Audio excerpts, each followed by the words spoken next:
Amis chers internautes 313 digital ñu ngi leen di nuyu di leen ziar c'est un vrai plaisir de vous retrouver encore pour un nouveau rubrique sportif tey ñi ngi fii nga xam ne moom mooy terrain Nord Foire ñëwaat seet si encore le coach Ali dañ ko fekk sax mu doon jouer match amical donc mi ngi soog a pare nii coach ñu ngi lay jaajëfal. waaw maa ngi lay ziar Mamour di nuyu internautes yi di leen ziar ñoom ñëpp di ne bon maa ngi leen di remercier ci. Opportunité yi ngeen may jox à chaque fois yéen a ngi may invité ou bien ngeen ñëw di ma seet si ñuy waxtaan donc bienvenue. Coach gisoon nañ fu mu nekk nii coupe du monde bi daanaka phase de groupe yi léegi mu jeex Sénégal dafa war a jongante ak Angleterre dimanche mais balaa loolu démb gis nañ ne que Allemagne dañ leen éliminer encore ci compétition bi. Au début la première fois man ak yow ñu toog waxtaan nee naa la. Cette coupe du monde sera très disputée parce que daf ci am ñoo xamante ne ni ñoom ils se croient qu'ils sont au-dessus de toutes les équipes alors que am na équipe yoo xamante ne ni seen fond de jeu doo ko xam parce que joueurs yi xamoo leen doo fekkee seen ay préparation doo xam entraîneurs yi lan la ñuy préparé wu donc dañuy indi loo xam ne boo ñëwee dalay bett comme tey benn Allemagne boobu ngay wax lu mu doon jouer ak équipe boobu ci tour ñëpp dañ naan équipe boobu c'est trop faible et c'est abordable pour l'Allemagne il l'a gagné mais ci tout début tournoi bi la faussé moom ak Japon déjà et difficulté bi Espagne am ak Japon de moom la amoon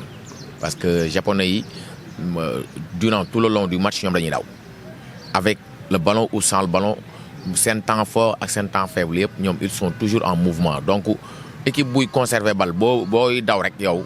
di nga am opportunité wu di ko këf parfois di dem ay transition yu rapide di ko dugal ay buts yoo xam da koy bett moo tax dalee ne bett trop nag Allemagne. D'accord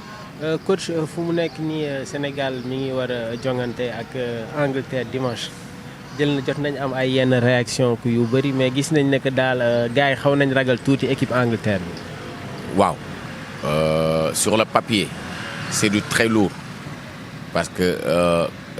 ak valeur instinctive yi joueurs yi am par joueurs anglais yi ak joueurs sénégalais yi mënoo leen tëkkale mais football du benn nit moo koy def c'est quelque chose boo xamante ne nii benn groupe moo koy def et groupe bu homogène suñu match contre Pays-Bas waxoon naa la ne la Pays-Bas bu ñu amee bloc bu serré pour mu ñëw dugal ñu bii dina jafe on a fait une très bonne première mi-temps avec un bloc bas. En deuxième mi-temps ñu ñëw parce que amoon na ay brèche gars yi xaw a dem songu Pays-Bas parce que dañ leen ñeme bàyyi ay espace ci ginnaaw mais entraîneur bi loolu mu teg muy li mu gëm moom bu ci joueurs yi adapté woo encore une fois Angleterre seen fort yëpp sur les côtés il cherche des appuis ñu dem sur les côtés di indi ay centre parce que ñi nekk ci côté yi dañu mun centrer te dañu am ay gars yoo xamante ne dañu mun fekk ci deuxième ballon donc war na mun xaw a yomb ci ñun si bu gars yi concentré woo comme ni ñu joué match bi passé bu ñu perte ballon bloc yi serré bu ñu waree pressing ñu defandoo ko bu ñu yoree ballon bi tamit ñu jëm ko téye pour un bout de temps gars yi mun souffler nga xam ne dinañ am ay espace yu ñu mun jaar pour dem attaquer intérieur u Angleterre en tout cas je vois que du yomb mais war nañ fa mun am dara. mais coach balaa ñuy des si loolu sax gis nañ ne que premier match contre la Hollande. amoon nañ sa réaction avant ak après match contre le Qatar amoon nañ sa réaction avant le match contre l'Équateur nag jotuñu def ay yenn analyse mais nan nga gisee équipe bu Aliou Cissé indi woon si jongante boobu noonu y a eu des surprises y a eu des rotations ban jàngat ngay def si yooyu noonu. Il a fait une bonne amalgame parce que ñi mu boole match boobu noonu on avait besoin de ça mooy li ma la doon wax ma ne la. match dañuy jël match par match adversaire bu nekk ak ni nga koy aborder ak yow ban méthode ngay utiliser pour jouer ak moom parce que équipe yi bokkuñu donc joueurs yi bokkul et des entraîneurs yi bokkul donc bu fekkee ni nga bëgg a jouer ak Pays-Bas moom nga bëgg a jouer ak Équateur bëgg ko jouer ak Angleterre c'est pas du mënul nekk benn parce que joueurs yi dañu am différence ci seen qualité athlétique yi ak seen qualité technique yi moo tax xoolaat na loolu. parce que li ma la doon wax am na xel du dof parce que munoo yor équipe bu toll ni Sénégal nekk champion d'Afrique te amuloo xel boo ko yoree donc bi mu defaatee analyse am gis na ne équipe bi dafa laaj côté offensivement ay joueurs yoo xam ne mun nañ def ay travail d'appui ndànk ba ñuy yegg ci kaw mu indi Pape Gueye ak ak Pathé Ciss et si fond de jeu bi daf ci feeñ parce que am nañ variété Idrissa Gueye mun na pressé adduna bi yëpp moom kese mun na marqué ñëpp léegi bu demee pressé gars yi bu ñu récupéré ñoom ñu joué mooy variété bi ma la doon wax entre moom ak Namphalis c'est le même rôle ak Cheikhou donc ñoom ñett bu ñu àndee foofu football mënu fa am foofu li fa am mun am mooy coulissement des lignes ay resserrement ñu jëlee ballon bi def ay transition rapide pour jox attaquant yi mais keroog da ngay gis ne dañuy am ay sortie ballon yu baax am ay jeux d'appui yu jaar ci côté yi Ismaïla percutant c'est ce Ismaïla là qu'on a besoin Iliman malgré je vois que man ci côté bi c'est un peu épuisant pour lui man bu ma ko yoroon man tey yow Sénégal bu ñuy jouer ñun à la possession dafay bàyyi côté bi di ñëw nekk ci ginnaaw attaquant bi parce que foofu lay gën a gaawee ak facilité de dribble bi mu am pour dem di attaquer camp adverse bi mais su ko soree après course yu bëri yooyu noonu yëpp daf koy teel a épuisé. mais coach si kaw Iliman bi sax moi je pensais qu'il était préférable sax contre l'Équateur mu indiwaat ko deuxième mi-temps bi et comme tu l'as dit peut-être que Iliman ak match bu mu def contre le Qatar presque ñëpp il se disait que voilà que dafa war a nekk titulaire est-ce que yaakaaroon ne que cette fois-ci si match bii nii Aliou Cissé déglu na réaction sénégalais bu baax. waaw la soo xoolee 11 de départ man bi ñuy 11 bi di génn maa ngi terrain bi nga koy envoyé bi ma ko gisee dama ne saa waay dafa déglu li nit yi di wax ñun ñëpp Sénégal yëpp ay entraîneur lañ su fekkee da nga bëgg a déglu ñëpp yow di nga bàyyi sa idée alors que moom idéem moom li mu gëm. bu gars yi tax mu dindi ko parce que bu ko dindee ñu gagné ñu moom la ñuy wax bu ci resté ñu gagné moom la ñuy wax tamit donc moom li mu gëm na ko gëm rek après ñun par force moom la ñuy àndal parce que mënul teg idée ñun ñu faral Sénégal ñu ne duñ ko faral parce que coach bi li mu teg bëgguñu ko non ci li mu teg dañ ciy adapté wu ñu xam ne moom lii la yaakaar ne moom moo ko mën a indi résultat mais sérieusement parlant moi je croyais que Iliman il va jouer derrière les attaquants et pour man boobu mooy profilam bi gën moom nag moom moo nekk ak ñoom tout le temps peut-être gis na ne après match bi ak li mu wone à l'entraînement peut-être war na ko mun dugal mu démarrer mais c'était moi dama koy bàyyiwaat ci banc bi mais dafay gën a teel a dugg waaw parce que gis naa ne boobu la ñuy gën a mën a indil dara quoi. D'accord. Coach contre la Hollande Nicolas Jackson beaucoup de Sénégalais l'attendaient parce que gis nañ prestation yi muy def Villarreal tey jii on le voit plus. ba pare sax on dirait qu'il avait quelques problèmes un peu privés avec Fodé Ballo-Touré est-ce que waroon nañ ko lancer si match bu toll noonu tey jii nii peut-être man contre l'Équateur je m'étais dit sax pourquoi pas faire jouer Nicolas Jackson comme excentré mais match bu mu def dafa mel ni moom moo ko noyé carrément. si parce que l'autre jour wax naa la ko ma ne la Nicolas mun na nekk alternative sur le côté mais du poste de prédilection am. même bu fa joué li daloon Boulaye mun na ko dal dafay nekk rek figurant mais après du amal njëriñ équipe bi peut-être tactiquement resserrement yeeg yooyu noonu ak course yi muy def di pressé mun na amal njëriñ équipe bi mais moom personnellement moom production am dafay wàññeeku parce que foofu noonu ay capacité technique am peut-être bu fa nekkee du xaw a lucide parce que il a l'habitude d'être devant le but à chaque fois même Boulaye boo seetloo match yi bu ñu ko décalé sur les côtés rek production offensive bi day wàññeeku. mais ci côté resserrement yeeg yooyu day ñëw parce que dafa am rapidité te Nicolas xale la donc joueurs yooyu noonu masu ñu dem ci benn compétition vie de groupe boobu noonu équipe nationale ñu ngi koy doog a am pour la première fois même yi doon ñëw ay éliminatoire la donc pour ñu dugg ci bain bi il va falloir que un ensemble moo leen ciy dugal yow gars yi fa nekk fa ay anciens ñoom ñooy mën a dugal booy yi ñu intégré ci biir groupe bi fondre comme si que yàgg nañu fa mais bu ñu leen bàyyee ñoom noonu kese. parce que ay professionnels lañu non club ak équipe nationale c'est totalement différent mais booy yooyu noonu war nañu mun amal njëriñ parce que il a de la rapidité il est technique en plus c'est un bon attaquant il finit les actions ñooñu soxla nañu leen ci moment bi surtout tournoi bi toll parce que fii nii équipe bu ndaw amatu fi bu ñu demee ba ci tournoi ba ñu nekk en phase de éliminatoire direct donc foofu moom ñi fa nekk mooy ñi fa mën voilà donc ku ci nekk war na mun am chance am loolu laa yaakaar quoi. Coach comme li nga wax ni c'est un joueur boo xam ne il est bon dans la finition contre l'Équateur dañu gis ne que très tôt dans le match Idrissa Gana Gueye am na balle de but Boulaye Dia tamit am na occasion yoo xam ne waroon na ko dugal très tôt dans le match nous nous dirigeons vers un match je pense qu'il va se jouer sur des détails comme tu l'as dit ñu ngi ci élimination à phase directe yi nous devons être plus réalistes coach surtout si moment yu ñu toll nii lan nga xalaat ci parce que gis nañ tamit ay réactions yu bëri même le président Macky Sall moom il a dit que Aliou Cissé doit beaucoup se concentrer sur les phases offensives et finir les actions daal. C'est le mal du football africain.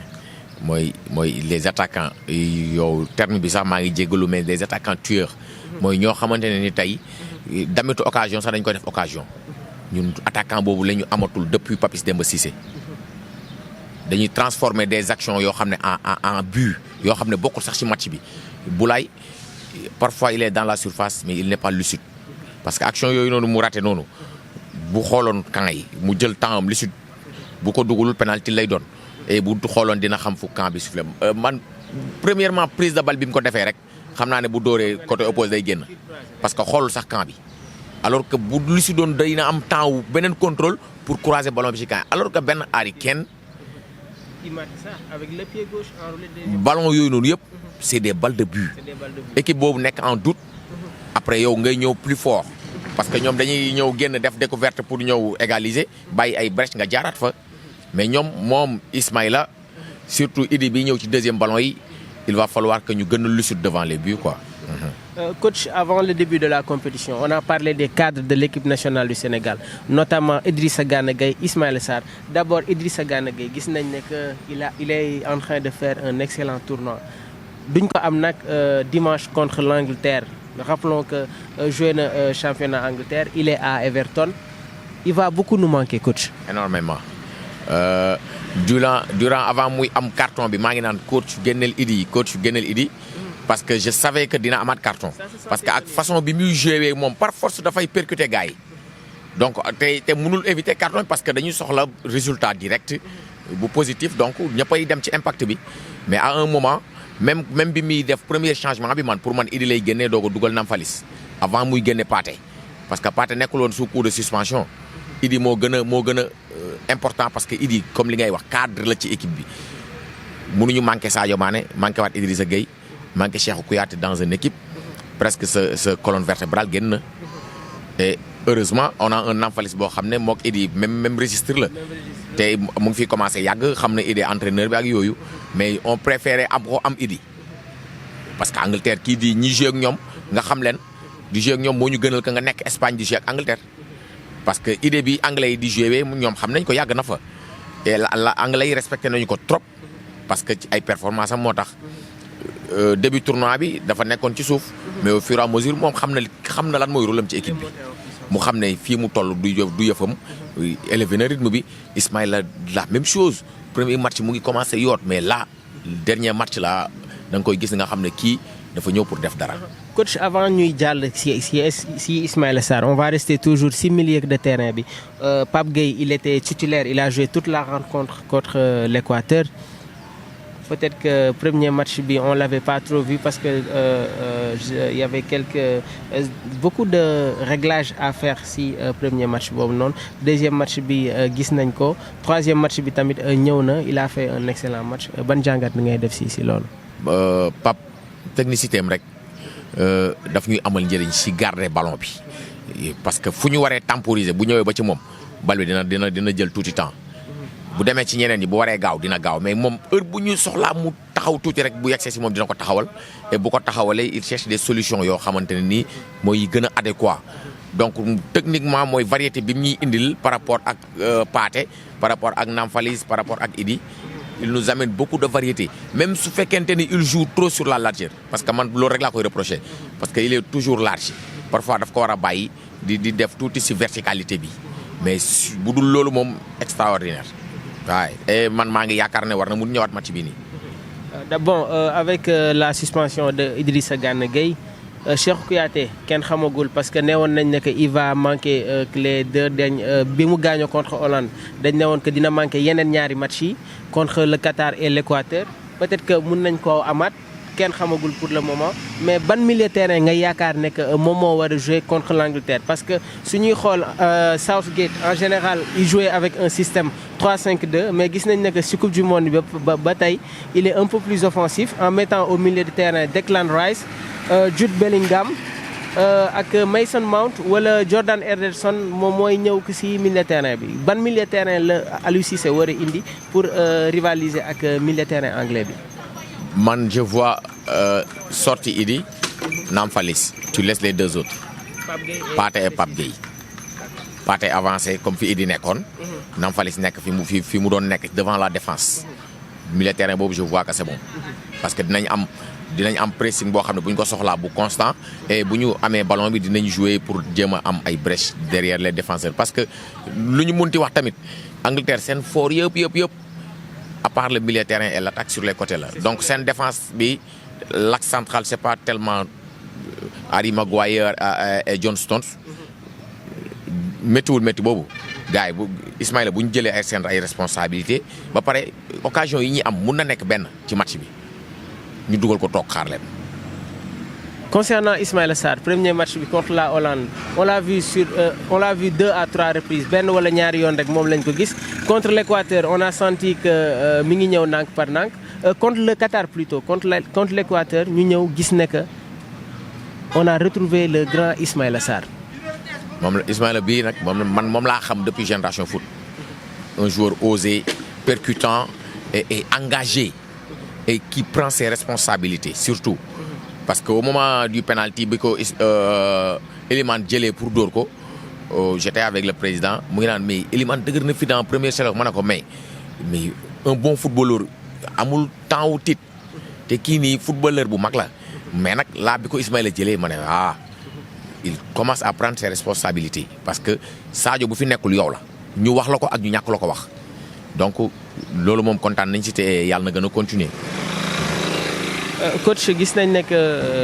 équipe yi xamagum nañ ñi jot a qualifié gis nañ ne que Maroc qualifié na démb pour les 8e de finale aussi ñi ngi xaar Ghana Cameroun tamit yan jàngat ngay def ci équipe africaine yi.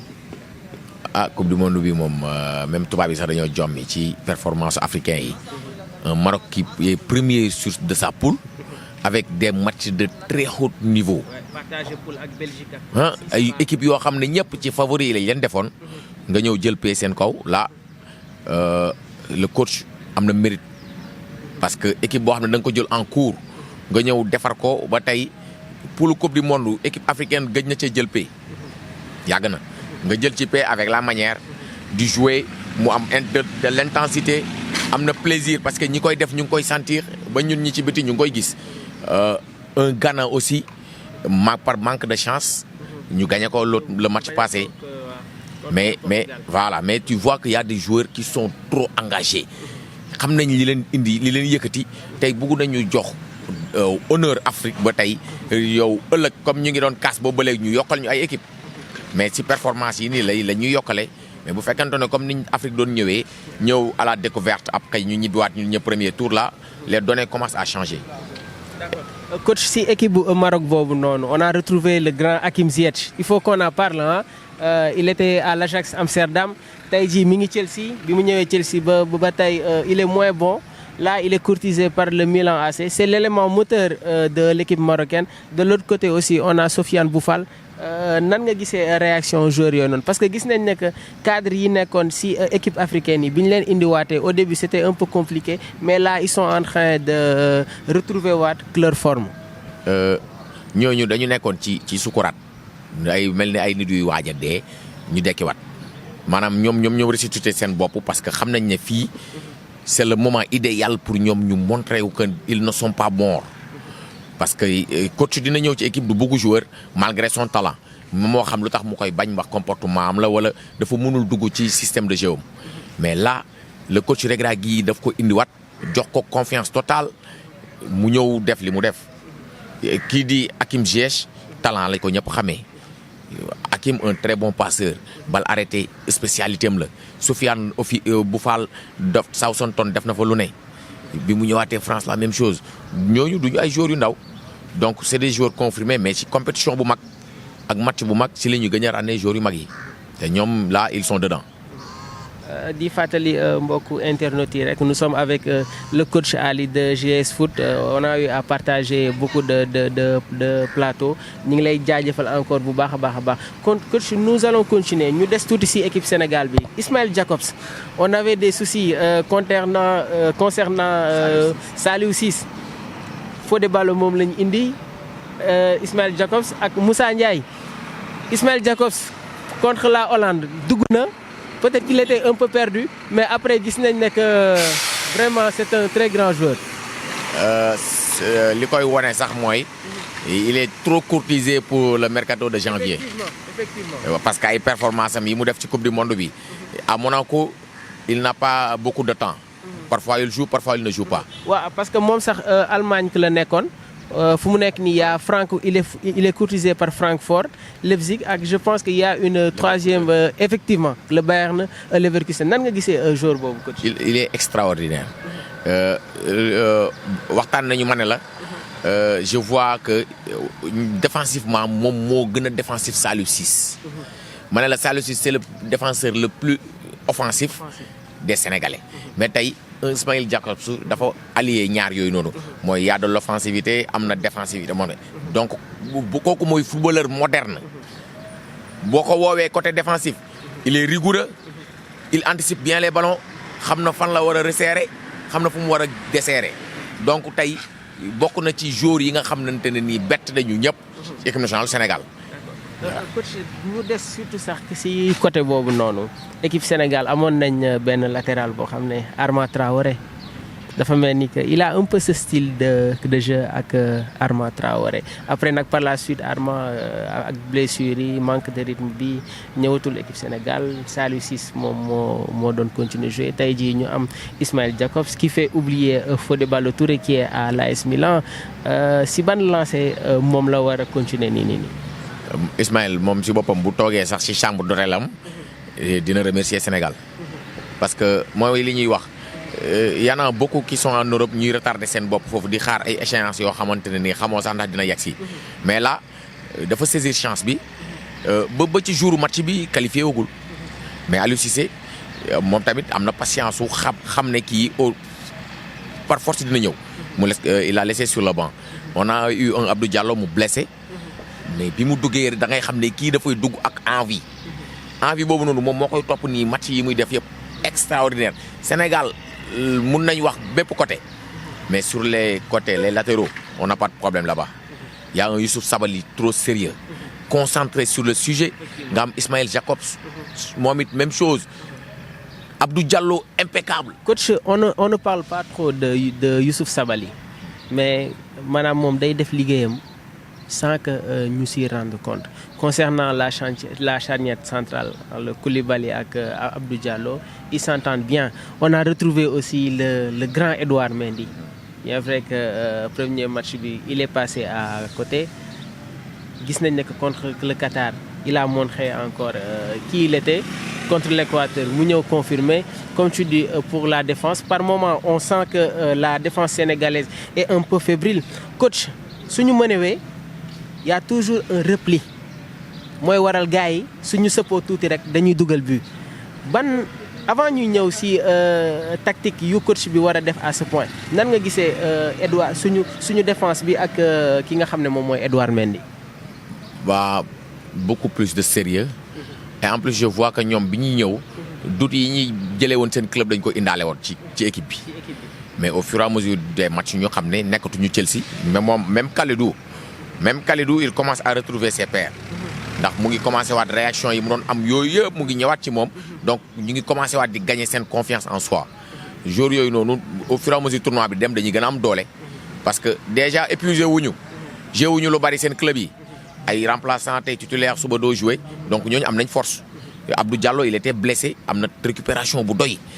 suñu atu loolu la nar a doon parce que su bëriwuñu joueurs yoo xam ne joué nañu presque 6 mois yi passé yëpp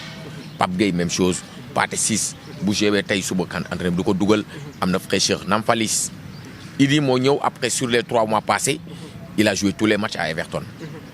moo tax au fur et à mesure du tournoi dafay gën a gagner force parce que fatigue bi mu ngi deñ mu ngi doo nekk doole ci moom suñu problème yëpp pour man bu ñu mënee ñu ñuy songu si parce que